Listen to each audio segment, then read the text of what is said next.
Terve kaikille taas. Tosi kiva, että olette vieläkin täällä, ettekä ole lähtenyt mihinkään. Mä vähän pelkäsin, että olisitte kaikki jo lähtenyt kotiin, mutta olen tosi iloinen, että olette edelleen täällä. Tervetuloa vaan tosi kovasti tänne toiselle keikalleni. Minun nimeni on siis Jani Petteri. Olen 6-vuotias eskarilainen rockjärjistä. Minulla ei ole siskoa eikä veljeä. Yes. Varmaan jaksaisi oikein olla heidän kanssaan, elleivät hekin sitten pitäisi venäläisestä klassisesta musiikista tai lukea esimerkiksi Sormusten herrasta trilogiaa 3-vuotiaana, niin kuin itse tein, kun olin 3. Nykyään luen lähinnä Tommi Hellstenin teoksia, kuten esimerkiksi Elämän paradoksi tai Virtahepo Olohuoneessa. Ja juuri viime viikolla sain päätökseen Pysähdy, olet jo perillä teoksen. Se oli kyllä nimensä mukaisesti hyvin pysäyttävä kokemus. Suosittelen sitä teille kaikille. Minulla on kyllä vanhemmat, mutta heissä on ainoastaan se huono puoli, että en näe heitä koskaan, sillä he ovat aina töissä tai ylitöissä tai harrastamassa. Mutta onneksi heidän hääkuvansa on kuitenkin kirjahyllyssä, niin onnistun näin näkemään heitä aina sitten samanaikaisesti edes joskus.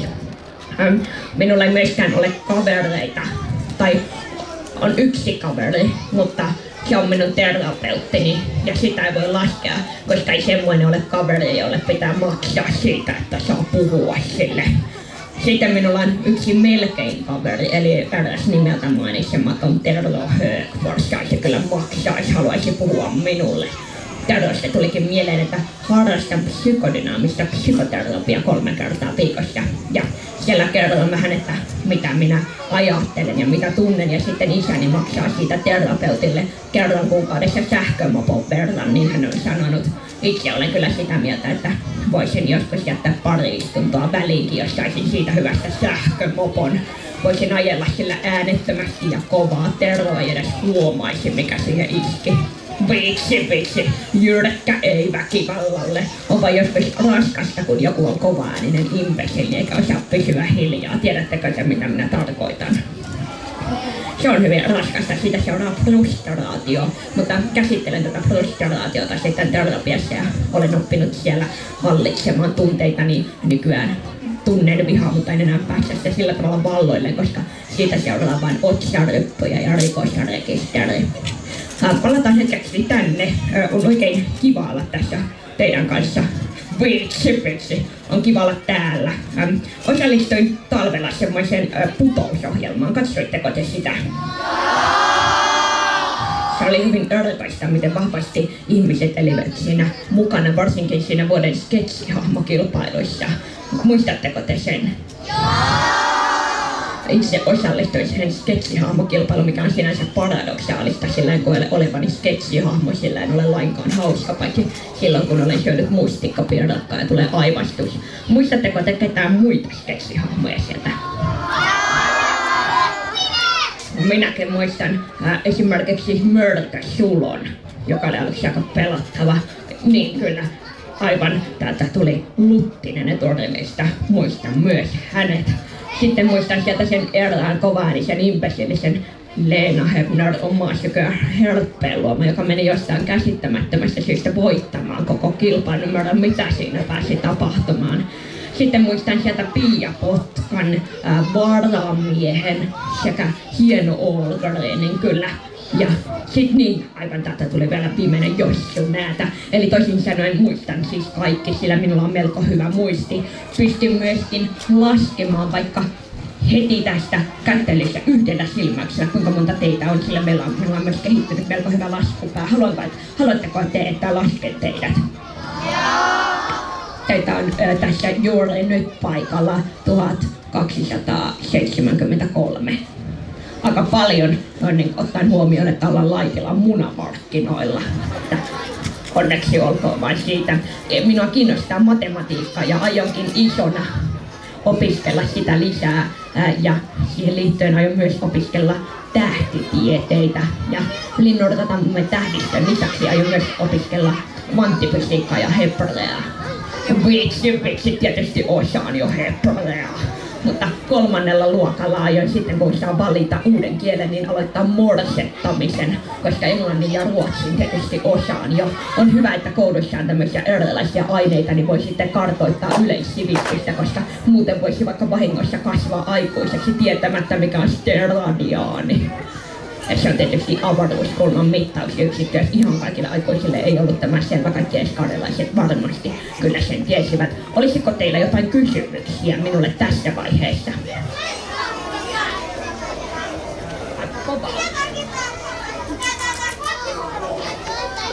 Se on kvanttifysiikka. Google on minun lempileluni ja Wikipedia on paras osoite siellä. Suosittelen sinulle sitä, sieltä löytyy kaikki maailman sanat ja selitykset niihin. Siellä menee vierähtää helposti tovi tai vaikka päiväkin. Olisiko muita kysymyksiä? Tätä kysyttiin, että missä koulussa olen vielä eskarissa ja ensi syksynä aloitan Drasjärvissä sitten alakoulun ja suuren toiveeni on, etten joudu Terro Högforsin luokalle. Ootko sä koskaan käynyt Ruotsissa tai Englannissa, että olisi ollut niille kielille käyttöä? Tältä kysyttiin eturivistä, olenko koskaan käynyt Ruotsissa tai Englannissa, että olisin päässyt puhumaan näitä kieliä. En ole ikinä käynyt ulkomailla, en ole itse asiassa aikaisemmin juuri poistunut Drasjärvistä. Olen lähinnä kirjoista oppinut tietämäni asiat, mutta odotan innolla, että joskus viikkorahani riittäisivät muuallekin kuin Laitilaan. Nyt haluaisin vielä tähän loppuun teille esittää lempikappaleeni, sillä minusta on tullut levyttävä artisti. Yes. Terapeuttini suositteli minulle laulamista tunteiden purkamiseen ja olenkin harjoitellut erilaisia musiikkityylejä, kuten esimerkiksi rappia ja poppia ja rockmusiikkia sekä jopa punk-musiikkia. Ja esitän näitä kaikkia uudella levyllä, niin se oli oikein terapeuttinen ja hyvä kokemus saada vähän purkaa tunteita sinne albumille. Olen tehnyt tämmöisen kappaleen, joka kertoo siitä, kun larppaan yksin kotona. Se on mieliharrastukseni. Tämä on supersankarilaulu ja olen itse siinä se supersankari. Tämän kappaleen nimi on J.P.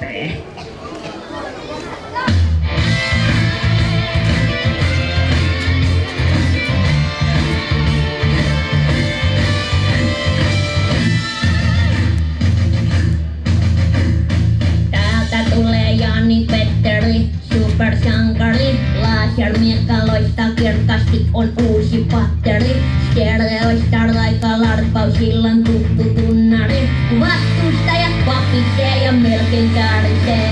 Uuni viipee, lasermiekalla iskee.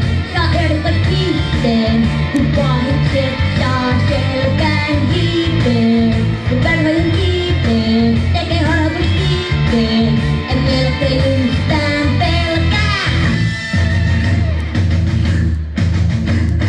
Oho, salaperäisesti koko huone pimeni.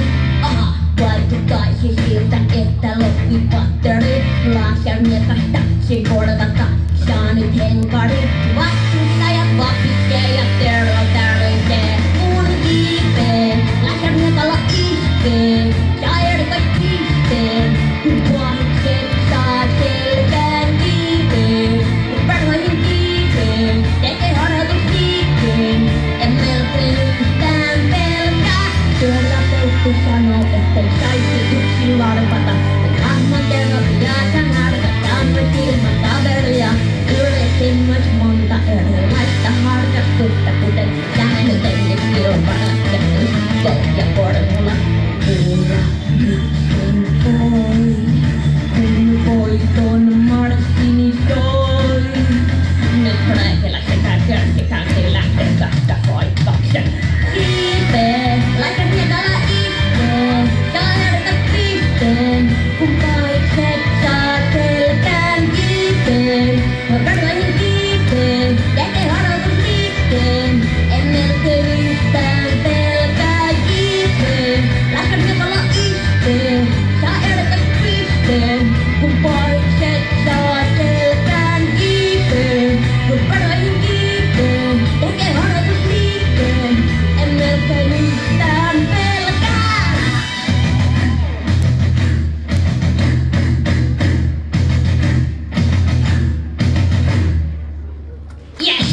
Kiitos tosi paljon, kun tulitte kuuntelemaan tätä Jani-Petteröiden esitystä. Tämä oli elämäni merkittävimmistä päivistä. Oikein hyvää jatkoa tänne Laitilan Munamar.